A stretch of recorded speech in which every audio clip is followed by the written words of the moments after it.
So I'm currently behind the wheel of the 2021 BMW M3 Competition, and I'm going to show you how to use launch control in this thing.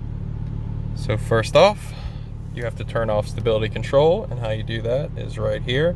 Push and hold this down until it displays up top that you have turned it off. There you go. Stability control is off. You can see it was displayed for a moment up top.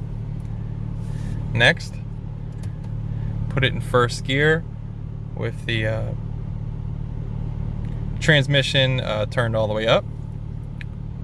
Put your foot all the way down depressed on the brake, and then put your right foot on the gas as far down past the kick down as it can go, and it'll display that launch control is activating in the middle. So here we go.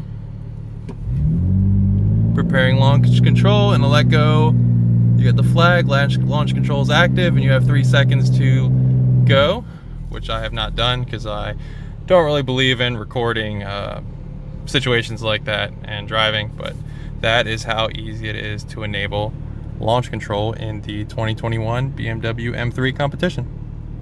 Thanks for watching.